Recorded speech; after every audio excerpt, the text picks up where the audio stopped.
ನಾರದ ಮುನೀಶ್ವರನೇ, ನೀನು ಈಗಿಂದೀಗಲೇ ಭೂಲೋಕಕ್ಕೆ ಹೋಗಿ ಅಲ್ಲಿ ಹರ ಮುನಿದರು ಗುರು ಕಾಯುವನೆಂಬ ವಚನವನ್ನು ಭವಸಿದ್ಧಿ ಪಡಿಸಿ ಬಾ ಎಂದು ಹೇಳಲಾಗಿ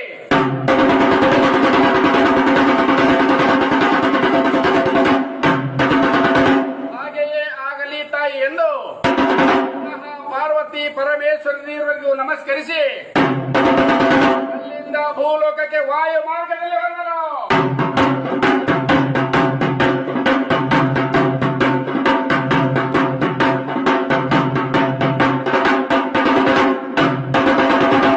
ಇಂಥ ಭೂಲೋಕದಲ್ಲಿ ಅಯೋಧ್ಯೆಯ ಅರಸನಾದ ದಶರಥನ ಪುತ್ರನಾದ ಶ್ರೀರಾಮಚಂದ್ರನು ತನ್ನ ಪತ್ನಿಯಾದ ಸೀತಾದೇವಿಯನ್ನು ರಾವಣನನ್ನು ಸಂಹಾರ ಮಾಡಿ ಗೆದ್ದು ತಂದದ್ದಕ್ಕಾಗಿ ತನ್ನ ಭಕ್ತರಾದ ಕಪಿವೀರರಿಗೆ ಬೇಡಿದ ಇಷ್ಟಾರ್ಥಗಳನ್ನು ಕೊಟ್ಟು ಕಳುಹಿಸುತ್ತಿದ್ದನು.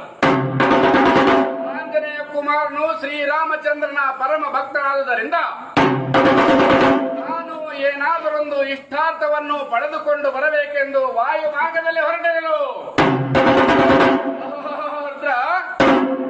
ನಡು ಮಾರ್ಗದಲ್ಲಿ ನಾರದನಿಗೆ ಭೇಟಿಯಾಗಲು ಆಗ ನಾರದ ಮಹರ್ಷಿಯು, ಆಂಜನೇಯ ಕುಮಾರನೇ ಇಷ್ಟು ತೀವ್ರವಾಗಿ ಹೊರಟ ಕಾರಣವೇನೆಂದು ಕೇಳಲು, ಹೇ ಗುರುದೇವ,